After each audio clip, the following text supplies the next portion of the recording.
सल्ला देण्याचे तसेच शल्यचिकित्सा करण्याचे काम करतात. तसेच दीनानाथ मंगेशकर हॉस्पिटल येथे दर सोमवारी व ज्युपिटर हॉस्पिटल येथे दर बुधवारी व शनिवारी या त्यांच्या बाह्य रुग्ण विभागात तपासण्याचं क्लिनिक आहे. आणि डॉक्टर सपना यांचे ब्रेस्ट रिकन्स्ट्रक्शन, हँड व lip surgery, cosmetology, cancer, plastic surgery, burn व्यवस्थापन या शल्यक्रियांमध्ये विशेष प्रावीण्य आहे. आपल्या व्यवसायाव्यतिरिक्त त्या उत्तम क्रिकेट पण खेळतात. त्यांनी त्यांच्या कॉलेजकडून तसेच पुण्यातील डॉक्टरांच्या संघाकडून क्रिकेटमध्ये प्रतिनिधित्व केले आहे. बाईक रायडिंग ही त्यांची आवड असून त्यांनी हिमालयन ओडिसीतर्फे लेह लडाख प्रवास बाईकवरून केला आहे. त्याविषयी त्यांनी आपल्या मंचावर आधी व्याख्याने दिले होते. सायकलवरून गोवा सहल त्यांनी केली आहे. नुकत्याच आपण पुरस्कृत केलेल्या आपल्या आठवले परिवारातर्फे अलिबाग येथील प्लॅस्टिक सर्जरी कॅम्पमध्ये त्यांनी सक्रिय सहभाग घेतला.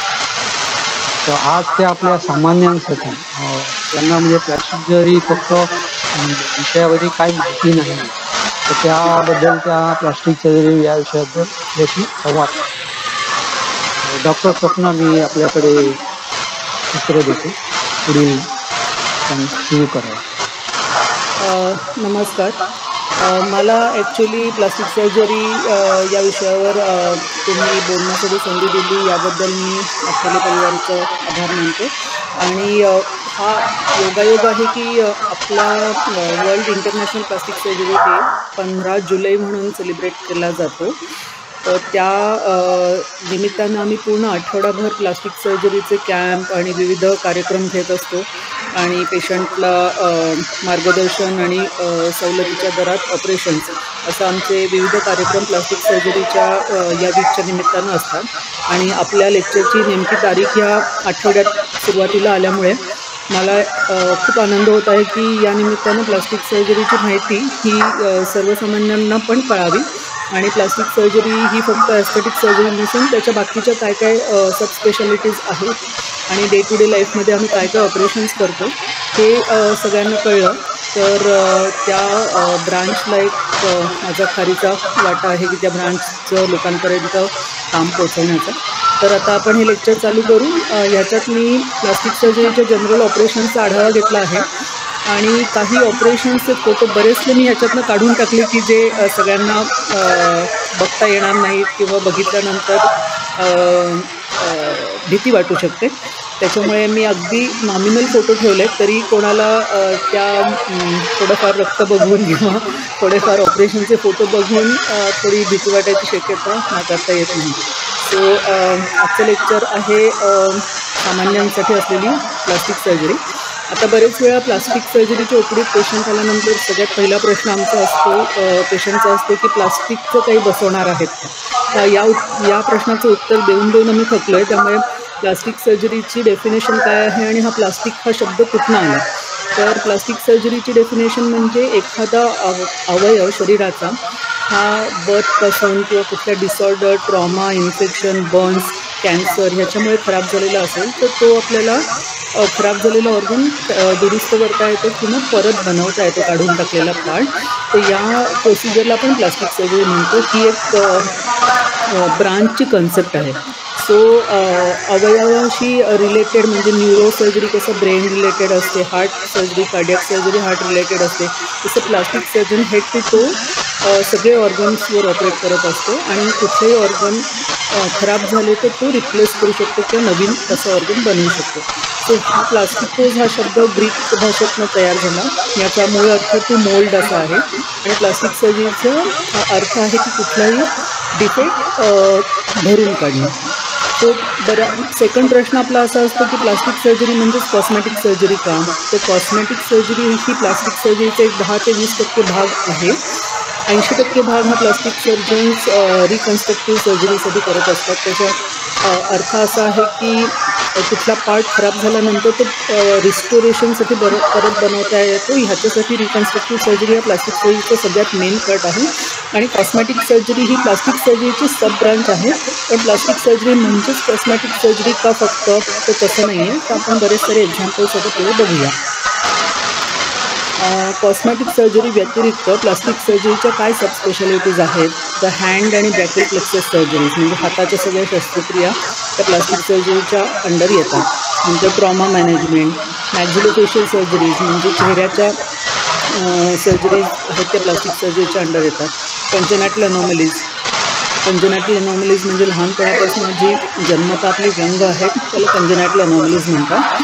मायक्रोवॅस्क्युलर म्हणजे दुर्बिणीतनं केल्या जाणाऱ्या शस्त्रक्रिया हा प्लास्टिक सर्जरीचा खूप मोठा पार्ट आहे. याच्यात रक्तवाहिन्या एकमेकांना जोडणं, नसा एकमेकांना जोडणं, ह्या सगळ्या ऑपरेशन्स प्लास्टिक सर्जरीच्या अंडर येतात. ऑन्कोप्लास्टिक सर्जरीज म्हणजे कॅन्सरमुळे एखादा पार्ट खराब झालेला असेल, जसं आपण ओरल कॅन्सर सगळ्यात कॉमन इंडियामध्ये असलेला टोबॅकोमुळे होणारा तोंडाचा जो कॅन्सर आहे त्या कॅन्सरमुळे आपल्याला जबड्याचा, जिभेचा असं जसा पार्ट काढून टाकायला लागला तर तो पार्ट आपल्याला परत बनवता येतो, त्याला ऑन्कोप्लास्टिक सर्जरीज म्हणतात. कॉस्मॅटिक सर्जरीज म्हणजे सुंदर दिसण्यासाठी किंवा तुमचं सौंदर्य अजून खुलवण्यासाठी, जसं रायनोप्लास्टी आहे, जसे लायपोसक्शन आहे, इम्प्लांट्स आहेत, ह्या सगळ्या सर्जरीज हे कॉस्मॅटिक सर्जरीजमध्ये मोडतात. बर्न्स मॅनेजमेंट म्हणजे ॲक्यूट आणि क्रॉनिक बर्न्स, याचा अर्थ असा आहे की भाजलेला एखादा पेशंट असेल तर त्याचं जे काही काळजी घ्यायला लागते आणि बर्न्स हिलिंगसाठी जी मॅनेजमेंट लागते ती प्लास्टिक सर्जरीच्या अंडर येते. आणि बर्न्समुळे एखादं हातापायची बोटं चिकटलेली असतात, चेहरा विद्रूप झालेला असतो किंवा मानेचा भाग, काखेचा भाग चिकटलेला असतो किंवा वळण असतात, ह्या सगळ्यावर ते नॉर्मलाइज करण्यासाठी जी सर्जरी केली जाते त्याला आपण क्रॉनिक बर्न्स मॅनेजमेंट म्हणतो. सो अशा प्लास्टिक सर्जरीचे 8 प्रकारचे सब ब्रांचेस आहेत. आपण थोडक्यात काही एक्झाम्पल्स ह्याचे बघणार आहोत. आता आपण सुरुवात करूया हँड सर्जरीज. माणसाचा हात हा इतका नाजूक अवयवाने बनलेला आहे की ज्याचे टेंडन्स, आर्टरीज, नर्व्स, वेसल्स ह्या सगळ्याचा तुम्ही ह्याच्यात एक चित्र बघत असाल की एवढे छोटे छोटे गोष्टी आपल्या हातामध्ये आहेत आणि त्यातल्या आपल्या हाताला इजा झाली तर ह्या सगळ्या छोट्या छोट्या गोष्टी दुर्बिणीच्या खाली आपल्याला रिपेअर करायला लागतात तर आपला हात पूर्ववत फंक्शन करू शकतो. सो या रिकन्स्ट्रक्टिव्ह सर्जरीला आम्ही हँड रिकन्स्ट्रक्शन सर्जरीज म्हणतो. आणि या कुठल्या प्रकारे करायला लागतात तर जन्मतः असलेली हाताची व्यंग किंवा हाताला झालेली इंजुरी, ह्याच्यात शार्प ऑब्जेक्टमुळे हात कट होतो किंवा कार्पेंटर्सच्या मशीनमध्ये जातो, ऊसाच्या गुऱ्हाळात गेलेले हात आम्ही रिपेअर करतो किंवा रोड ट्रॅफिक ॲक्सिडेंटमध्ये हाडाचे फ्रॅक्चर झालेले असतात हाताच्या, तर ह्या सगळ्या bones, tendons, nerves, injuries repair करायचं काम प्लास्टिक सर्जन्स रोज करत असतात. सो आपण आता ही केस नुकतीच 1 वर्षापूर्वी घडलेली पुण्यातली घटना आहे की ज्याच्यात आमच्याकडे कम्प्लिटली धडा वेगळा झालेला हात आणला होता आणि मग तोही प्लास्टिक सर्जरीच्या स्किल्समुळे तो त्यातले ब्लड वेसल्स, नर्व्स आणि टेंडन्स सगळे एकत्र जोडून आणि हार्ड वायरनी जोडून तो हात फिरवत बसवला आणि आता हा 20 वर्षाचा मुलगा परत पहिल्यासारखा हाताने सगळी कामं करायला लागला आहे. तर या सर्जरीज हाताचे जसे एक्झाम्पल बघितले तसे बोटाचे आहेत, बोटं तुटलेली असतात ती जॉईन करता येतात किंवा त्याच्यासाठी आपल्याला प्लास्टिक सर्जरी करून त्याचे एंड्स पूर्ववत करता येतात. असा अंगठा किंवा इंडेक्स फिंगर किंवा कुठलेही फिंगर हे आपल्याला 6 ते 8 तासात समजा तुटलेलं आपल्याकडे घेऊन आला पेशंट तर आपल्याला हे रक्तवाहिन्या दुर्बिणीच्या खाली परत जोडून हा अंगठा परत जोडण्यात आलेला आहे. अशा प्रकारचे विविध सर्जरीज या रोजच्या ह्याच्यात असतात. जसे शुगर केनमध्ये मशीनमध्ये गेलेला हात आपण काही एक्झाम्पल्स बघितली की त्याच्यात असंख्य छोट्या छोट्या पार्टमध्ये ते हाताच्या स्किनचे तुकडे झालेले असतात तर ते आपल्याला परत जोडतात. लहान मुलांचे हातापायाची बोटं चिकटलेली असतात तर ही असलेली जन्मतः असलेलं व्यंग आहे, याला आपण सिनडेक्टाली असं म्हणतो. तर आपल्याला ते मांडीची स्किन काढून हे बोटं सेपरेट करून त्याला मध्ये लावायला लागतं.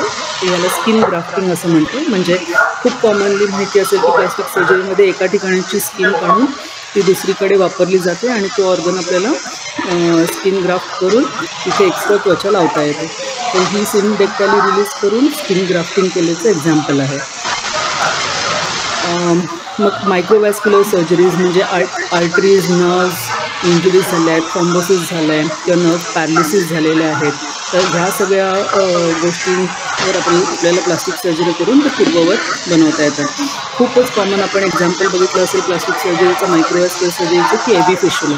एबी फिशुला म्हणजे एखाद्या पेशंटची किडनी खराब झालेली असेल तर त्याला डायलिसिस करायला लागतं, आणि हा अशा प्रकारचं डायलिसिस हे आठवड्यातनं एकदा, दोनदा, कधी तीनदा करायला लागतं. तर आपण एबी फिशुला म्हणजे अशुद्ध आणि शुद्ध रक्तवाहिनी एकमेकांना जोडून आपण एक त्याच्यात डायलेटेड व्हेन तयार करतो, जेणेकरून त्याच्यातलं डायलिसिस OPD बेसिसवर पेशंटचं होऊ शकतं.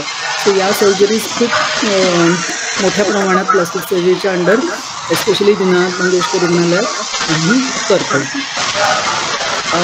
अजून सगळ्यात मोठा पार्ट आहे प्लास्टिक सर्जरीच्या डे टू डे लाईफ म्हणजे कॅज्युअल्टीमधनं येणाऱ्या कॉल्सचा आमच्यासाठी, की फेशियल इंजुरीज. आता रोड ट्रॅफिक इंजुरीज हा त्यातला खूप मोठा पार्ट आहे, की विदाऊट हेल्मेट आपण गाडी चालवत असतो आणि पडलो तर ह्याच्यात आपल्याला जसं डोक्याला मार लागतो तसं चेहऱ्याला पण बरेच वेळा मार लागतो, आणि चेहऱ्याचे जसं ओठ, कान, नाक आणि डोळ्यांच्या पापण्या ह्याला कुठलीही छोट्यातली छोटी इंजुरी झाली तरी ते आपल्याला खूप नाजूक प्रकारे रिपेअर करायला लागते, कारण की ते फंक्शनली खूप इम्पॉर्टंट ऑर्गन आहेत, आणि त्याच्यात 1 सेंटीमीटर जरी वर खाली शिवलं गेलं तर ते लाईफ टाईम तसं यंग दिसू शकतं. जसं ओठ कापला गेला आहे तर ओठाची बॉर्डर ही अगदी अर्धा सेंटीमीटरनी किंवा मिलीमीटर्सनी जरी वर खाली झाली शिवताना तरी ते लाईफ टाईम त्याचं ती विद्रुप्त दिसू शकते.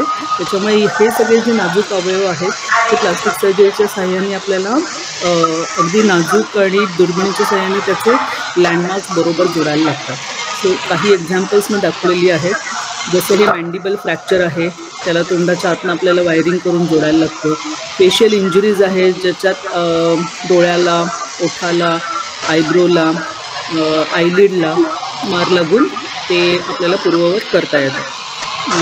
हे काही एक्झाम्पल्स आहेत की ज्याच्या चेहऱ्याची नस एका बाजूची खराब होते, त्याला आपण फेशियल नर्व पाल्सी म्हणतो. म्हणजे एका बाजूच्या चेहऱ्याला वाकडेपणा येतो आणि ओठ हसताना एका बाजूलाच ओढला जातो. अशी या प्रकारचे जे चेहऱ्याचे आजार आहेत ते आपल्याला प्लास्टिक सर्जरी करून पूर्ववत करता येतात. त्याला आपण मसल ट्रान्सफर करून ते नॉर्मल करू शकतो. कधी कधी आम्ही नर्वचा पार्ट पण तिथे ट्रान्सफर करतो, त्याला नर्व ट्रान्सफर असं म्हणतो. आणि हे फेशियल पॅरालिसिस झालेल्या पेशंटला आम्ही मोठ्या प्रमाणात या प्रकारची सर्जरीज करतो. तसंच आपण पायाच्या सर्जरीज आहेत की पायाचा मॅक्सिमम पार्ट वाचवून आपल्याला ॲम्प्युटेशन्स करायला लागतात. तर ॲम्प्युटेशन्स म्हणजे कधी डायबिटीसमुळे, कधी कॅन्सरमुळे, कधी ॲक्सिडेंटमुळे पायाचा कुठला पार्ट खराब झालेला असेल तर तो आपल्याला काढून टाकायला लागतो, आणि पाय पूर्ववत त्वचा वळवून किंवा मांडीची त्वचा तिथे बसवून तो पाय त्याला शेप द्यायला लागतो, आणि त्याला मग फुटवेअर, मॉडिफाईड फुटवेअर घालून तो माणूस पूर्ववत चालू शकतो. सो हे काही प्रकारचे ॲम्प्युटेशन्स आहेत जे प्लास्टिक सर्जरीच्या अंडर आम्ही बरेच वेळा करत असतो.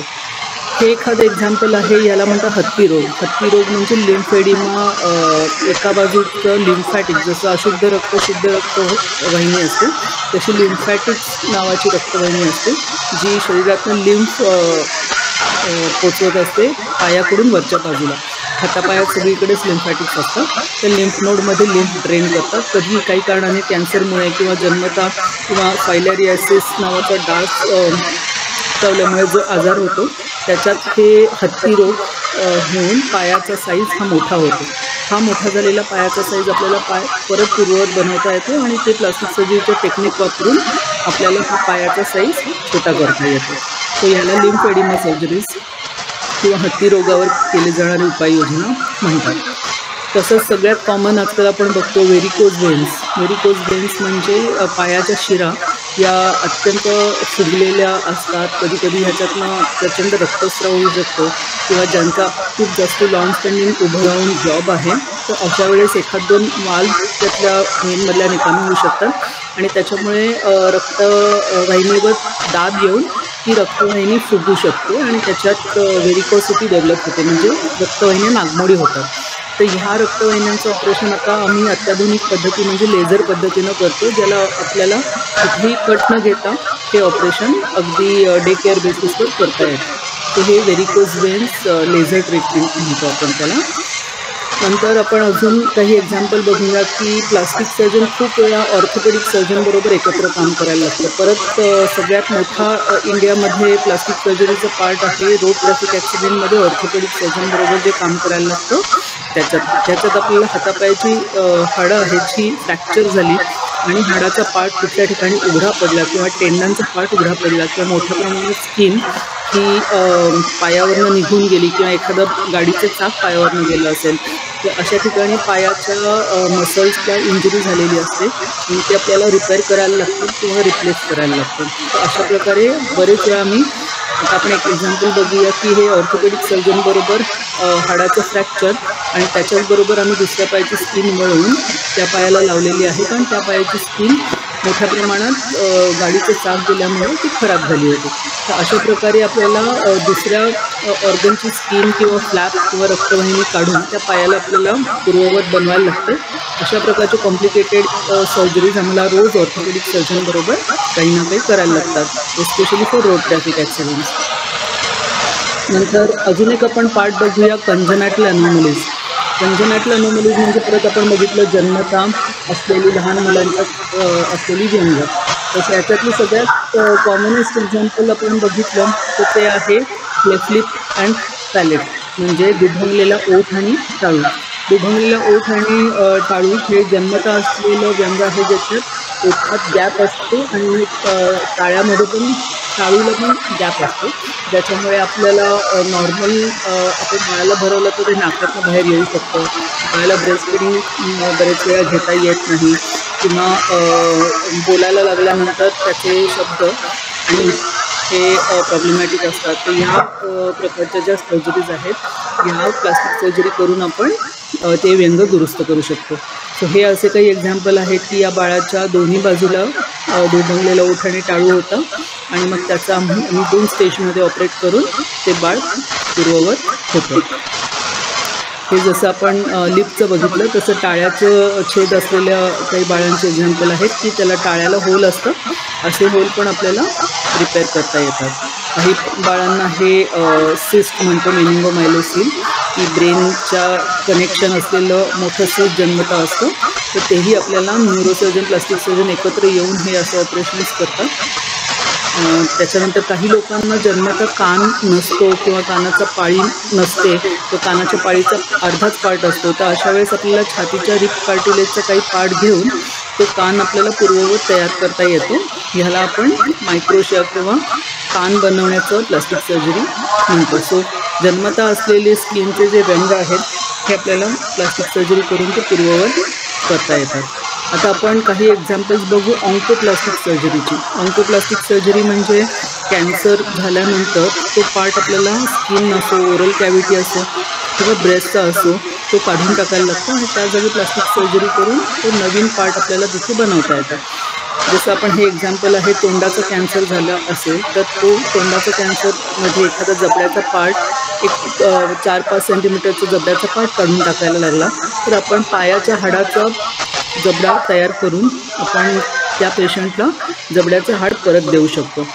जसं हा तोंडाचा कॅन्सरचा भाग आहे तो कॅन्सरचा पार्ट दातांसकट पूर्ण काढून टाकला तर त्याच्या जागी आपल्याला पायाच्या हाडाचा पार्ट बनवून तो आपल्याला परत बनवता येतो. सो हे एखादं एक्झाम्पल आहे की ज्याच्यात आपण पायाचं हाड वापरून ओरल कॅन्सरसाठी बनवलं. तसेच हाताची स्किन वापरून आपल्याला लिप किंवा टंग अशा ठिकाणी कॅन्सरचा पार्ट पूर्ववत करता येतो. स्किनला आलेला कॅन्सर जसं कॅन्सरचे 2-3 प्रकार आहेत. आपल्या इंडियामध्ये सगळ्यात कॉमन आहे स्कॉमस नावाचा कॅन्सर स्किनला येणारा. बरेचशा ओल्ड पेशंटमध्ये चेहऱ्याला तो दिसून येतो. तर तो कॅन्सरचा पार्ट काढल्यानंतर आपल्याला चेहऱ्याची स्किन वळवून ती पूर्ववत तिथे करता येते. या मॉडिफाईड टेक्निक्स असतात. खूप सारे जॉमेट्री वापरायला लागतं त्या फ्लॅप्स करायला. सो अशा जॉमेट्रिक फ्लॅप्स करून आपल्याला ती स्किन परत बसवता येते. जसं ह्याला या पेशंटला डोक्याच्या ठिकाणी स्किनचा कॅन्सर झाल्यामुळे तो स्किनचा कॅन्सरचा पार्ट आपल्याला डोक्याच्या त्वचेचं काढून ती डोक्याची त्वचा आपल्याला थोडीशी वळवून तिथे बसवायला लागली आणि मांडीची त्वचा काढून आपण डोक्याची त्वचा पूर्ववत बनवू शकतो. सो ह्या ऑपरेशनला स्किन ग्राफ्टिंग म्हणतात आणि त्यांनी आपल्या जखमा लवकर भरून येतात.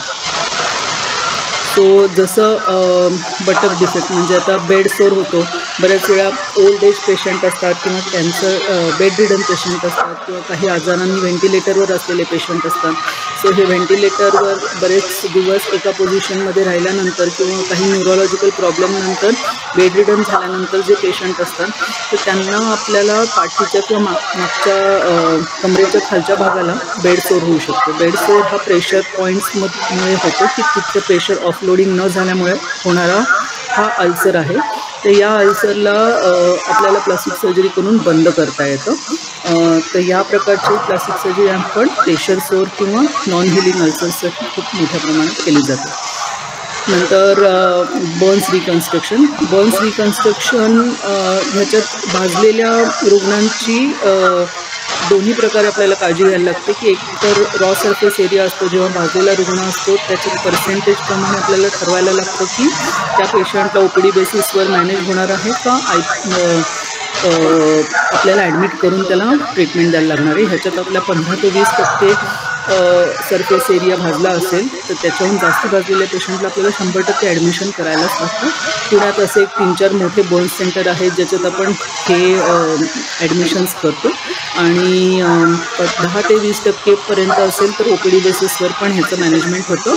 प्रोव्हायडेड पेशंटला शुगर नसेल, ओल्ड एज नसेल, फेसला बर्न्स नसेल तर मग आपल्याला हे सगळे बर्न्स आहेत ते OPD बेसिसवर मॅनेज करता येतात. आता आमच्या घरच्या लोकांना या बर्न्स इमर्जन्सीची सवय झाली आहे. जसं आपल्या दिवाळीत मला आठवतं की या दिवाळीत लक्ष्मीपूजनाच्या दिवशीच आमचा इमर्जन्सीचा ऑनकॉल डे होता माझा आणि लक्ष्मीपूजन झाल्यानंतर एक 8-8:30 नंतर जे इमर्जन्सीजमधनं फोन यायला लागले एस्पेशली दीनानाथ मंगेशकरचं की जवळजवळ एक 9 ते 12:30 वाजेपर्यंत आम्ही फक्त फटाक्यांनी भाजलेले पेशंट यांचं ड्रेसिंग करणं, यांना ॲडमिशन करणं, त्यांना इंजेक्शन्स देणं, त्यांचं ड्रेसिंग आणि ॲडमिशन, इंजेक्शन आणि काही पेशंटने इमर्जन्सी ऑपरेशन्स पण लागले.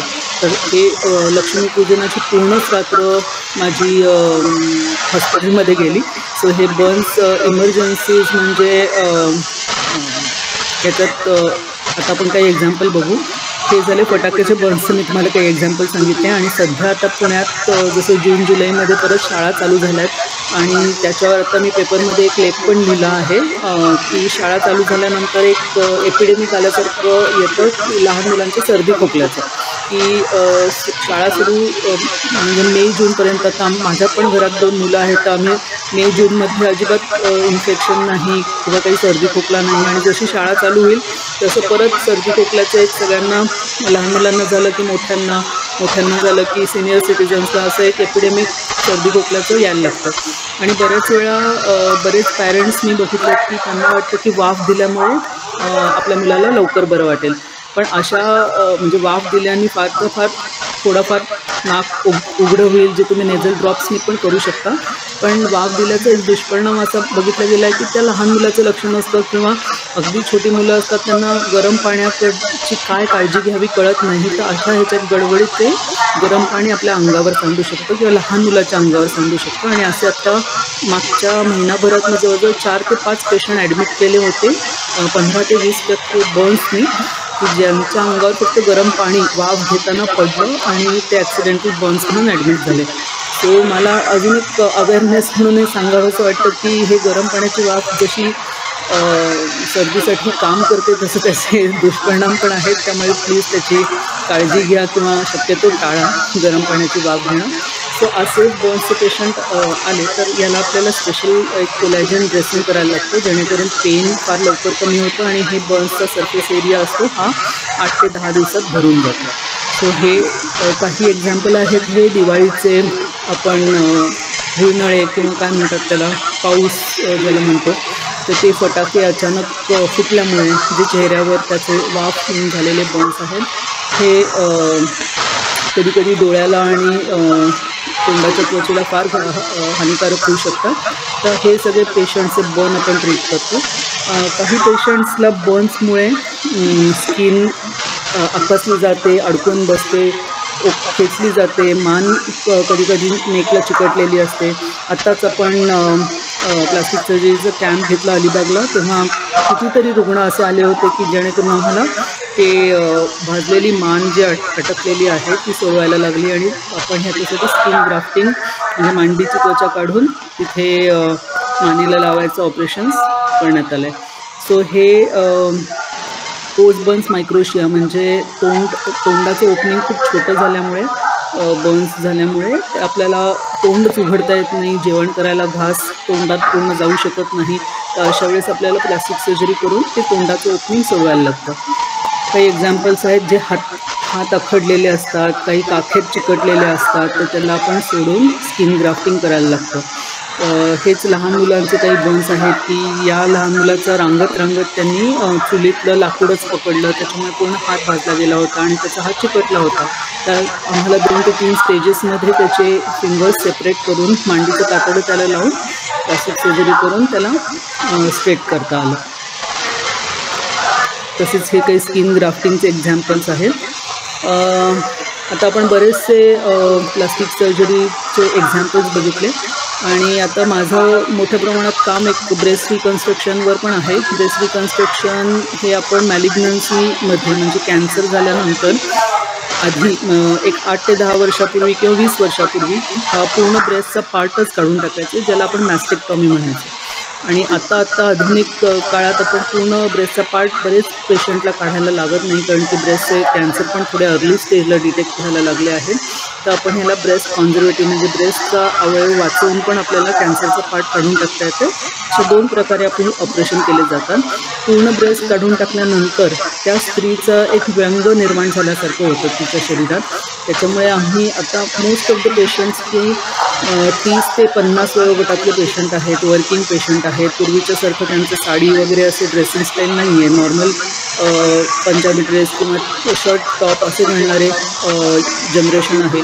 त्याच्यामुळे आता बरेचसे पेशंट हे ऑपरेशन केल्यावर कॅन्सरचा पार्ट काढून टाकल्यानंतर आम्ही त्याच ऑपरेशनमध्ये शरीराचा दुसरा पार्ट वापरून आम्ही ते ब्रेस्टचा अवयव तयार करून देतो.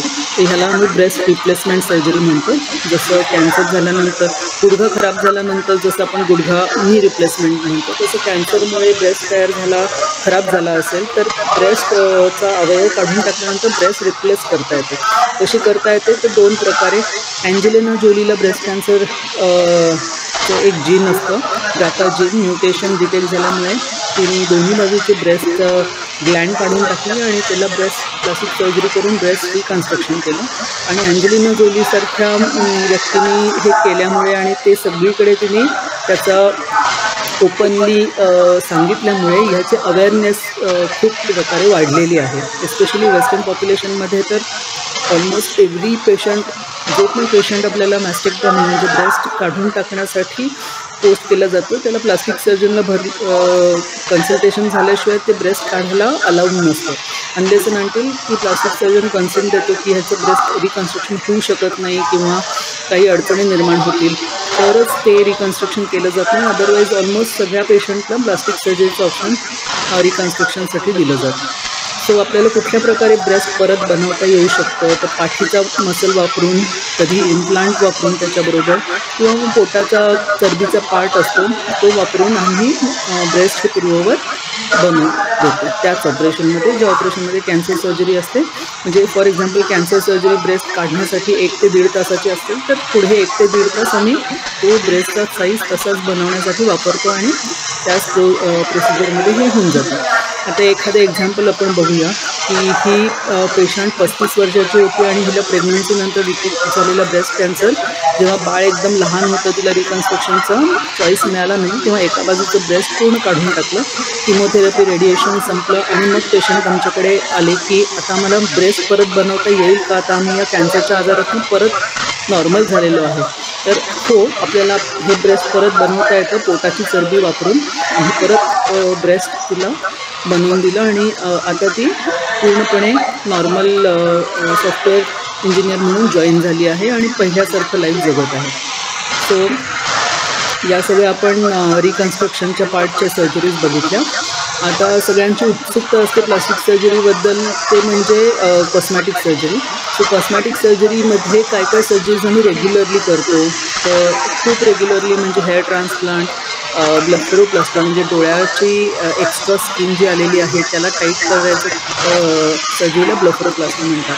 रायनोप्लास्टी म्हणजे आपल्याला नाक जर अजून हौदा करायचं असेल किंवा नाकाचा शेंडा आपल्याला दबला गेला असेल, कधी लहानपणी आपण नाकावर पडले असो आणि नाकाचं हाड आतमध्ये गेलं असेल तर आपल्याला नाकाचं हाड पूर्ववत बनवता येतं, त्याला रायनोप्लास्टी म्हणतो. अजून काही एक्झाम्पल कॉस्मेटिक सर्जरीचे म्हणजे डिम्पल क्रिएशन, प्रीती जिंटा सगळ्यांना बनायचं असतं. Lip reduction, facial fat grafting, aging रिव्हर्सलसाठी आपण हे करतो. चिन इम्प्लांट्स, चिन पॉइंटेड करण्यासाठी केले जातात. ब्रेस्ट इम्प्लांट्स किंवा ब्रेस्टमध्ये फॅट ग्राफ्टिंग, तर ब्रेस्टचा साईज लहान असेल तर आपल्याला तो पूर्ववत किंवा प्रॉमिनंट करता येतो. ब्रॅकिओप्लास्टी, लायपोसक्शन म्हणजे एक्स्ट्रा फॅट एस्पेशली ॲब्डॉमेनवरचं, थाय बटक्सवरचं आपल्याला कमी करता येतं. टमी टक म्हणजे प्रेग्नन्सीनंतर ओघळलेलं पोट असतं किंवा मसलमध्ये आलेली गॅप असते, तर ते आपल्याला टमी फ्लॅट करता येतं. आणि थाय लायपोसक्शन, आता आपण काही एक्झाम्पल बघूया.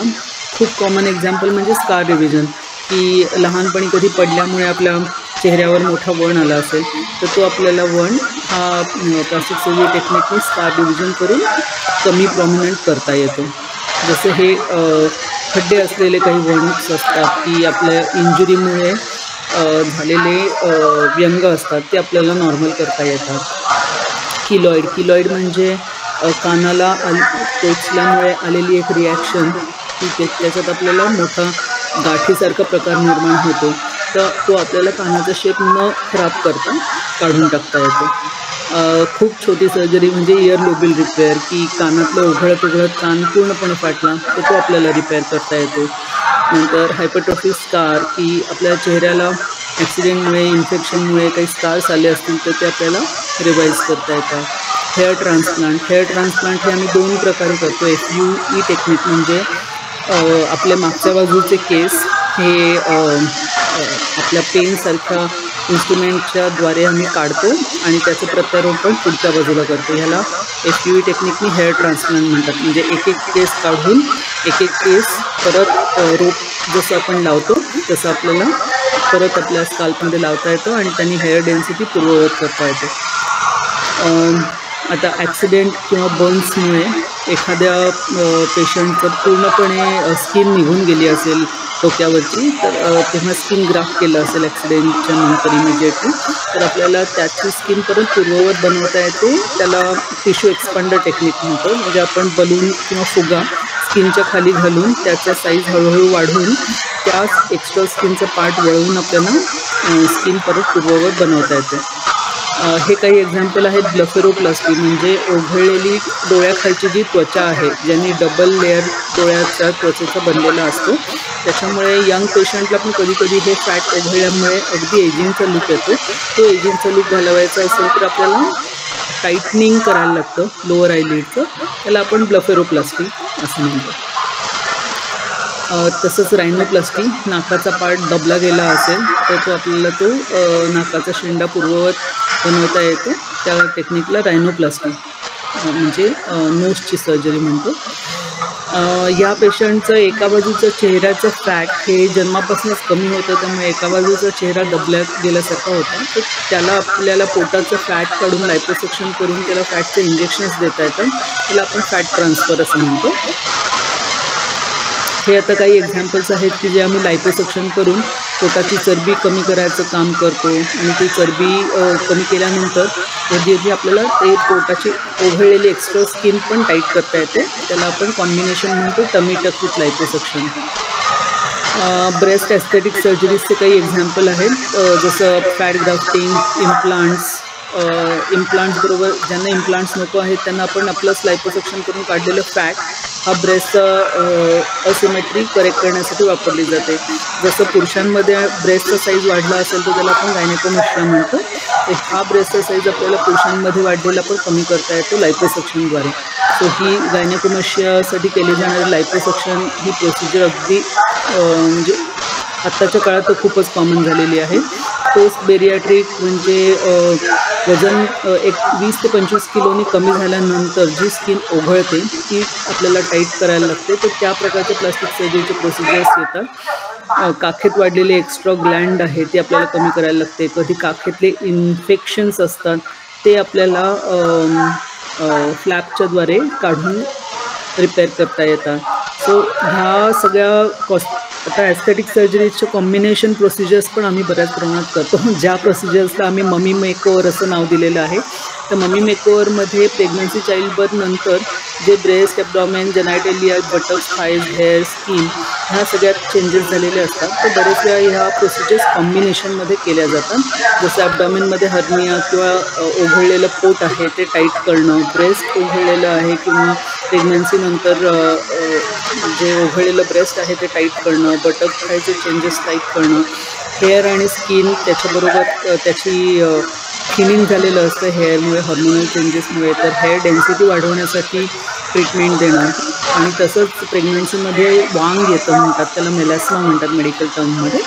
सो ते पण आपल्याला करेक्ट करायला लागतं. सो हे कॉम्बिनेशन प्रोसिजर्स बरेच वेळा सगळ्या एकत्र केल्या जातात मल्टिपल स्टेजेस नको म्हणून. सो ह्याच्यात आपल्याला फॅट ग्राफ्टिंग हे लायपोसक्शनचा पार्ट एक असल्यामुळे तेही आपल्याला एकत्र करता येतं. सो आत्ता आपण बरेच प्रोसिजर्स प्लास्टिक सर्जरीच्या अंडर बघितले आणि त्याच्यातले आता मेन प्रोसिजर्स मी बऱ्यापैकी कव्हर केलेले आहेत. आणि परत प्लास्टिक सर्जरी डेच्या निमित्तानं हा कार्यक्रम करायची संधी मला उपलब्ध करून दिल्यामुळे मी आठवले परिवाराचा आभार मानते आणि माझं भाषण संपवते. कोणाला काही प्रश्न असतील तर आपण थोड्या वेळ त्याच्यावर डिस्कस करूया.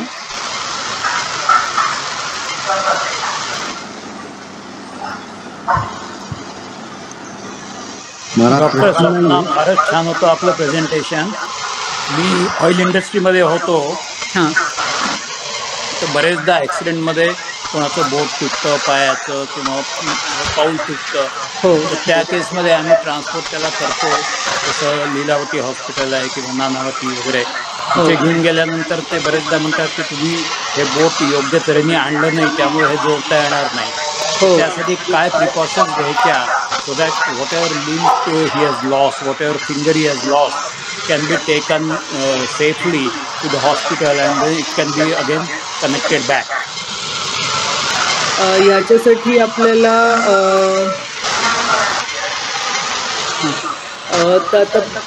हे तुटलेलं बोट जे आहे ते आपल्याला एकतर 6 ते 8 तासाच्या आतच बसवलं तर त्याचं रक्तप्रवाह आपल्याला पहिल्यासारखा करता येतो. आता आपण काही एक्झाम्पल बघितली, जसं आपण हात तुटलेला आम्ही परत लावला किंवा अंगठा तुटलेला आम्ही परत लावला. ते ह्याच्यात आता असं आपण अंगठा तुटल्याचं एक्झाम्पल डिस्कस करू शकतो की तुटलेला अंगठा आहे हा आपल्याला रुमालात गुंडाळून तो बर्फाच्या ट्रेवर ठेवून तो बर्फाच्या ट्रे सकट आपल्याला हॉस्पिटलला त्या पेशंटला 6 ते 8 तासाच्या आत ट्रान्सफर केलं तर तो तुटलेला पार्ट तुम्ही डॉक्टरांच्या हातात दिला तर आम्ही युजली तुटलेल्या पार्टचा आणि ज्या हाताचा अंगठा तुटला आहे असे दोन्ही बाजूबाजूला ठेवून आम्ही त्याचा एक्सरे करतो आणि एक्सरेमध्ये आपल्याला किती हाडामध्ये फ्रॅक्चर आहे, किती त्या हाडाचं लेवल आहे ॲम्प्युटेशनची हे सगळं आणि रक्तवाहिन्यांची परिस्थिती काय आहे, क्रश इंजुरीचा पार्ट आहे का नाही, ह्या सगळ्या गोष्टींचा विचार करून तो आपल्याला पूर्ववत बनवता येईल का, जोडता येईल का हे बघतो. आणि शक्यतो हे ऑपरेशन्स आहेत ते मेजर हॉस्पिटलमध्येच होऊ शकतात. मायनर हॉस्पिटलमध्ये मायक्रोस्कोपची अवेलेबिलिटी फार कमी असते, त्याच्यामुळे शक्यतो मेजर हॉस्पिटलला शिफ्ट केलं लवकरात लवकर तर आपल्याला हा अंगठा परत पूर्ववत जोडता येऊ शकतो. प्लास्टिक तुम्ही म्हटलं बर्फाच्या याच्यावर घेऊन जायचं आहे. बरेचदा आम्ही प्लास्टिकची पिशवी घेतो आणि त्यात बर्फ टाकून तो पार्ट टाकून पाठवतो. हां, तर तो पार्ट जो आहे ना तो बर्फाच्या डायरेक्ट कॉन्टॅक्टमध्ये नाही आला तर जास्ती बेटर की मॅसरेशन होतं स्किनचं. स्किन ही बर्फाच्या जास्त कॉन्टॅक्टमध्ये आली ना तर कोल्ड बर्न्स नावाचा जो एक प्रकार असतो त्याने स्किन खराब व्हायची शक्यता असते, मॅसरेट व्हायची शक्यता असते. आणि हॉस्पिटलमध्ये आल्यानंतर आम्ही तो सलाईनच्या गॉजमध्ये गुंडाळून ते आम्ही एका प्लास्टिकच्या पिशवीत टाकून ती प्लास्टिकची पिशवी बर्फाच्या ट्रेवर ठेवतो म्हणजे बर्फाच्या कॉन्टॅक्ट होणार नाही. So that it should not come in contact with ice. हां, डायरेक्ट आईसमध्ये कॉन्टॅक्ट नको व्हायला. तो एक पार्ट आहे तो आपण कपड्यात गुंडाळून प्लास्टिकच्या पिशवीत घालून ती प्लास्टिकची पिशवी आईस टेबलवर ठेवून किंवा डब्यामध्ये आईस घालून त्याच्यात ठेवून तुम्ही ते हॉस्पिटलला लवकर ट्रान्सफर करू शकतात. आणि त्याच वेळेस ज्या भागातनं ते तुटलेलं आहे त्या ठिकाणी पण समजा रक्तवाहिनीतनं जास्ती रक्तस्राव होत असेल तर त्याच्यावर थोडंसं प्रेशरचं ड्रेसिंग करून तुम्ही किंवा दाब देऊन अंगठ्याने त्याला शिफ्ट करू शकता पेशंटला. धन्यवाद. अजून एक प्रश्न होता तो म्हणजे तळहात आणि तळपाय, तर इथलं स्किन जरा वेगळ्या प्रकारचं असतं, तर त्या ठिकाणी समजा खूप हे झालं असेल, डॅमेज झालं असेल, तर त्याला प्लास्टिक सर्जरीत कुठलं स्किन वापरावं जातं? सो तळहात आणि तळपाय असेल तर युजली आम्ही तळपायाची जी स्किन आपली टेकत नाही आहे जमिनीवर तिथल्या स्किनचा ग्राफ्ट हार्वेस्ट करून आपण तळहाताला वापरू शकतो. त्याला फूट स्किन ग्राफ्ट टू हँड आम्ही म्हणतो. आणि दुसरं पायाच्या खालच्या बाजूची स्किन खराब झाली असेल तर त्याच्यात आपल्याला आता नवीन टेक्निक निघालेत की त्याला मॅट्रिडम नावाचा एक नवीन लेयर येतो, तो बसवल्यानंतर त्याच्यावर आम्ही मांडीची त्वचा काढून बसवतो. तर अशा प्रकारे आपल्याला ती पायाची जाड त्वचा परत निर्माण करता येते. बरं, अजून एक प्रश्न होता मॅक्युलर डिजनरेशन एज रिलेटेड, तर त्या केसमध्ये रेटिना तुमचा डॅमेज झालेला असतो, तर त्यासाठी काही उपाय आहे का so that retina can be restored? So हा प्रश्न हा ऑफ्थॅल्मॉलॉजी ब्रांचचा असल्यामुळे okay right. Anyway your plastic सर्जरीद्वारे रेटिना परत बसवता येत नाही, पण ऑफ्थॅल्मच्या बऱ्याच साऱ्या ॲडव्हान्स टेक्निकमुळे लेझर ट्रीटमेंटमुळे रेटिनाचा जो लेअर खराब झाला आहे त्याच्यावर बराच सारा उपाय होऊ शकतात. तर ते रेटिना स्पेशलिस्टकडे जाऊन दाखवायला लागतं. ही ऑफ्थॅल्मची एक सुपर स्पेशालिटी ब्रांच आहे रेटिना सर्जन्स. तर रेटिना सर्जन्स अवेलेबल आहेत आता पुण्यात. Thank you so much, Dr. Swapna. It was a really wonderful presentation, and we could not really absorb those pictures because, as you are saying, that people will get frightened. It is absolutely like that. But anyway, you are doing exceedingly good work, and we had heard about you at Jupiter Hospital also when you had been doing this plastic surgery on Diwali days. Thank you so much for your presentation. This is Satish Athawale. Yes. And Sanjeevani. Yes. Thank you, Kaka. Thank you. Madam मला 1-2 मिनिटं बोलायचं होतं. बोलू का? Nishikant sir, मी बघितलं तुम्ही join झाले, त्याच्यामुळे आता आपण मागच्याच महिन्यात प्लास्टिक सर्जरीचा कॅम्प केला आणि तुम्ही यातले बरेच सारे एक्झाम्पल्स तिथे बघितले, त्याच्यामुळे मला माहिती होतं की तुम्ही हा प्रश्न विचारणार. बोलू ना, म्हणजे तुमची परवानगी असेल तर बोलतो. नाही, आपण आठवले फाउंडेशन तर्फे हा कॅम्प केलेला होता आणि आपण त्यावेळेस 52 सर्जरीज केल्या होत्या. त्यातल्या 30 मेजर सर्जरीज होत्या आणि 30 मेजर सर्जरी आता त्यांनी बंदचे ते फोटो दाखवले, त्याच्यापेक्षाही भयानक पेशंट्स होते की जे म्हणजे आता मॅडमनी ऑपरेट करताना स्वतः जवळून ऑपरेशन थिएटरमध्ये पण बघितलं की खरंच खूप छान जाणे. पोस्ट ऑपरेटिव्ह पण पेशंट एवढे खुश आहेत की काही पेशंट गेले 10-10, 12-12 वर्ष त्यांची मान तशीच घेऊन होते, खाता येत नाही, हात जवळ येत नाही, हात घास करता येत नाही, पोळ्या मळता येत नाही. अशा मेजर सर्जरीज मॅडमनी खूप छान आणि स्किलफुली केल्या. आमच्या तिथली डॉक्टरांची टीम पण खुश झाली यांच्याबरोबर काम करून. इव्हन सिव्हिल हॉस्पिटलचा जो स्टाफ होता त्यांनी मला सांगितलं की तुम्ही दरवर्षी हा कॅम्प ठेवा, आम्हाला खूप शिकायला मिळालं, आम्हाला खूप चांगलं काम बघायला मिळालं जवळून. आणि आमचे प्रयत्न असे आहेत की एक मॅडमची ओपीडी आपण आधीबाला चालू करूया असं आमचे प्रयत्न आहेत. त्या दिवशी आमची बोलणी पण सुरू आहे. होपफुली ते गव्हर्नमेंट प्रिमायसिसमध्ये असल्यामुळे थोडा जरा वेळ लागतोय, पण आम्ही प्रायव्हेटमध्ये त्यांची ओपीडी लवकर सुरू करण्याचा प्रयत्न राहतो. आणि खूप छान एक्सपिरियन्स दिला मॅडम. त्यांचे 2 लोकांचे अजून असिस्टंट पण होते, त्यांच्या पण टीमने खूप चांगलं काम केलं. आणि 2 दिवस जवळजवळ सकाळी 8 ते संध्या रात्री 7-8 वाजेपर्यंत 12-12 तास लोकांनी कामं केली आणि कुठलेही निरपेक्षपणे काम केलं गेलं. त्याचा खरंच म्हणजे आठवण डॉक्टर म्हणून मला अभिमान आहे. त्या परिवारातल्या त्यांचं काम बघून खरंच अशी काय म्हणतात कॉलर ताट होती, आमची कॉलर उगाच ताट झाली. खूप छान काम केलं. आणि आठवले फाउंडेशनने पण आम्हाला कॅम्प अरेंज करायला चांगली आर्थिक मदत दिली. 1 लाख रुपयाची भरीव मदत केली होती. त्यामुळे आमचा ऑपरेशनचा पण बऱ्यापैकी खर्च कमी व्हायला मदत झाली. आणि त्यामुळे स्वप्नाताईंचे आणि त्यांच्या परिवाराचे, सतीश काकांचे सगळ्यांचे आभार. आपल्या सगळ्या डायरेक्टर आणि कोर कमिटीने आम्हाला ही संधी दिली. त्यामुळे गोरगरिबांना आपण त्याची सेवा देऊ शकलो आणि त्या लोकांची दुवा आहे. म्हणजे मी तुम्हाला एक छोटासा अनुभव सांगतो की मी ते सिव्हिल हॉस्पिटलमध्ये काम करणारा एक जो वॉर्ड बॉयज असतात त्यांचा जो इन्चार्ज होता त्याच्या डोळ्यात पाणी आलं. म्हणाला सर मी ते 35 वर्ष काम करतोय, अशा पद्धतीचं काम कुठल्याही डॉक्टरने आजपर्यंत केलं नव्हतं, तुम्ही केलं, चांगली गोष्ट आहे आणि भविष्यात पण सांगा, आम्ही तुम्हाला लागेल ती सगळी मदत करू. आणि मॅडमनी पण बघितलं की खूप स्टाफने पण खूप कॉपरेशन केलं, अलिबागचे सर्जन राहण्यासाठी ते पण खूप चांगली मदत केली आणि एक चांगला आणि यशस्वी कॅम्प आपण करू शकलो. तर मी मॅडमचे पण विशेष आभार मानतो आणि आठवले फाउंडेशनचे पण आभार मानतो की त्यांनी आर्थिक पण पाठबळ दिलं. फक्त एकच गोष्ट नमूद करतो की त्या कार्यक्रमाला आपल्या फाउंडेशनचा कोणीतरी जर अजून प्रतिनिधी येऊ शकला असता तर जास्त आनंद झाला असता. आपण बाकी तिथे अजून आम्हाला 10-20 कंपन्यांनी आणि लोकांनी सहकार्य केलं होतं, पण आपले जे आठवले फाउंडेशनचं एकच नाव होतं. मी बघितलं बॅनरवर पण नाव होतं, कार्यक्रम पत्रिकेत नाव होतं, निमंत्रण पत्रिकेवर पण प्रमुख पाहुणे म्हणून आपल्या फाउंडेशनच्या अध्यक्षांचं नाव होतं. तर थोडं फाउंडेशनने आमच्या वेळेस थोडंसं आम्हाला वाईट टाकल्यासारखं केलं, नाही आले तर खूप वाईट वाटलं आम्हाला. तिथे सगळ्यांनी विचारलं पण की अरे तुमचं नाव इथून बाहेर इतर कोणाचंही नाव नव्हतं कार्यक्रम पत्रिकेवर, पण आठवले फाउंडेशन नाव होतं, पण तुमचे अध्यक्ष कुठे आहेत किंवा तुमचे पदाधिकारी कुठे आहेत. मग त्यांना शेवटी उत्तर मला असं झालं की स्वप्ना मॅडम हे आमच्या पदाधिकारी आणि मी पदाधिकारी आहे, आम्हीच तिथे रिप्रेझेंट करतोय. आपला बॅनर तिथे समोर दर्शनी भागात लावलेला होता, त्याच्यामुळे ते इथेही फोटो वगैरे आपण पाठवले, शेअर केले होते. ती थोडीशी एक खंत वाटली, पण ओव्हरऑल काय कॅम्प खूप चांगला झाला आणि गरजू लोकांना त्याची मदत मिळाली, याचं आम्हाला खूप समाधान आहे. आणि शक्य झालं तर पुढच्या वर्षी पण आपण करूया हा कॅम्प. निशिगंध सर, आपण पुढच्या वर्षी नक्की थोडी आधीपासून तयारी करून सगळ्या आठवले परिवारातल्या लोकांना त्या कॅम्पला पण सहभाग करता येईल असं प्लॅनिंग करूया. सो नेक्स्ट टाइम नक्की हा मुद्दा आपण विचारात घेऊया. धन्यवाद मॅडम. पुन्हा एकदा तुमचे अक्षरशः कोटी कोटी धन्यवाद. म्हणजे खूप छान झाला कॅम्प त्याबद्दल. नाही, आपण नक्की परत करणार आहोत हा कॅम्प आणि दरवर्षी करणार आहोत. ठीक आहे. डॉक्टर तुमचं भाषण परिवारातर्फे कोणी आलं नाही याचं आम्हालाही खूप वाईट वाटतं.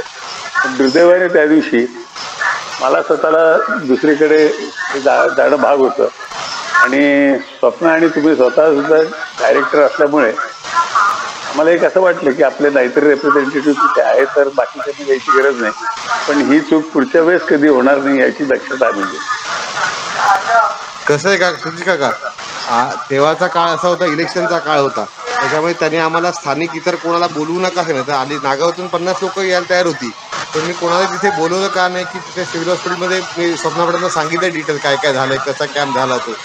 त्यामुळे सिव्हिल हॉस्पिटलच्या रिस्ट्रिक्शन्स होत्या, तर आम्ही नागावातल्या कोणालाही स्थानिकांना बोलवलं नाही की बस तिथे अजून गावातली लोक आली मग ते कशाला बोलवलं कॅम्पसाठी, असं तसं चर्चा होऊ नये, राजकारणात येऊ नये, आम्ही टाळलं होतं.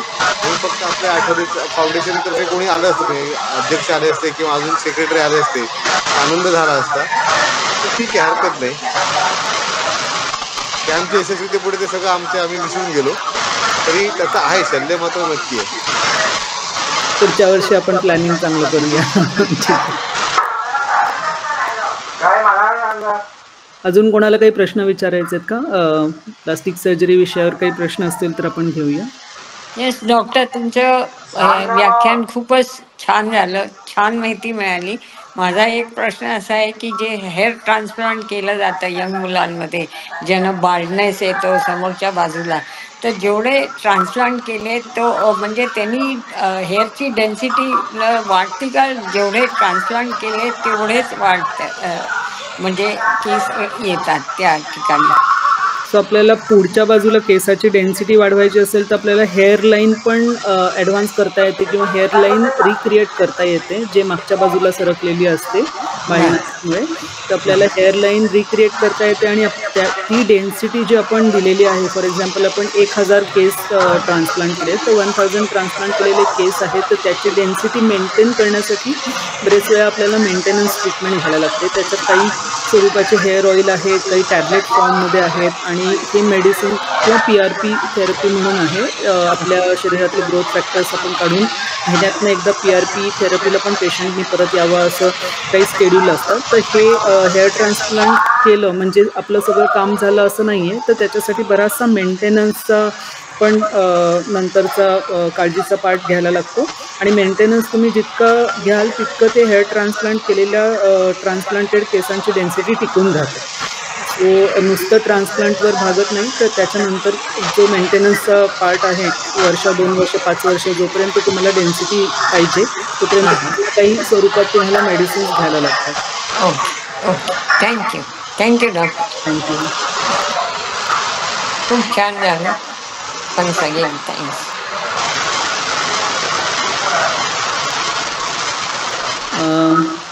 आय थिंक प्रश्न संपले असतील तर मग कार्यक्रम संपायचा.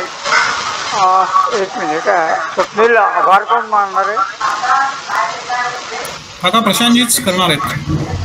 हा नमस्कार.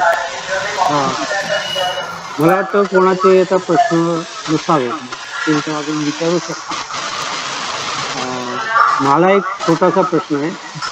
तर तुम्ही जे स्किन तिकडनं रिमूव्ह करता मांडीची किंवा ती स्किन परत कधी साधारण आपण जेव्हा स्किन ग्राफ्ट करायला मांडीची त्वचा काढतो तर मांडीचं म्हणजे प्रत्येक ठिकाणी त्वचेचे 2 लेअर असतात, वरचा लेअर आणि लेअर. तर आपण मिड लेअरवरनं ती त्वचा काढतो आणि जिथनं आपण त्वचा काढली आहे तो पार्ट साधारण 2 ते 3 आठवड्यात पूर्णपणे पहिल्यासारखा भरून येतो. तर तो हिलिंग टाईम 2 आठवड्याचा आहे की मांडीची त्वचा आपण काढून दुसऱ्या ठिकाणी लावली असेल तर मांडीची त्वचा जिथनं काढली आहे तो पार्ट 2 आठवड्यात भरायला. सुपरफिशियल असतं म्हणजे खर्चटल्यानंतर आपली जखम भरायला कसं साधारण 1 ते 1.5 आठवडा लागतो, तशीच मांडीची त्वचा ही वरचा लेअर काढलेला असतो, पूर्ण फुल थिकनेस नसतो. त्याच्यामुळे ती त्वचा आपली भरून येते. त्याच्यात एक वेगळ्या प्रकारचं ड्रेसिंग केलं जातं आणि ती भरून येते. सेपरेट ट्रीटमेंट वगैरे असं काय द्यायला? ट्रीटमेंट असं नाही आहे. शरीराची कपॅसिटी असते की आपली त्वचेचा वरचा लेअर जो असतो तो शेड ऑफ होतो, 2 आठवड्यांमध्ये नवीन लेअर बनतो. त्याच्यामुळे ते बेसलाईन ज्या सेल्स असतात स्किन तयार करण्यासाठी तिथंच असतात. त्याच्यामुळे त्याचा फक्त एक वरचा लेअर काढलेला असतो, बेस तसाच ठेवलेला असतो. त्याच्यामुळे तिथली स्किन ही आपोआप पूर्ववत भरून येते साधारण 2 आठवड्याच्या वेळात. धन्यवाद. आपण आठवले मंचावर आलात, चांगली उपयुक्त माहिती दिली. प्रॅक्टिस मी आपले आभार मानतो आणि तसेच पुढे आपले कार्यक्रम किंवा जसं मिशिगन डॉक्टर कॅम्प धन्यवाद. धन्यवाद.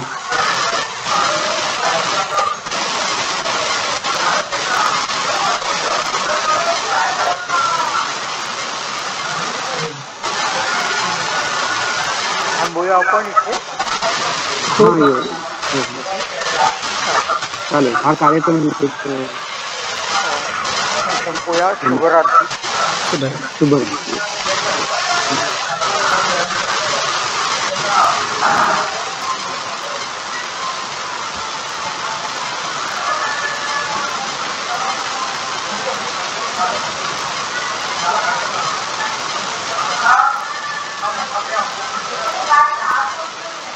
कोण काढणार होतं?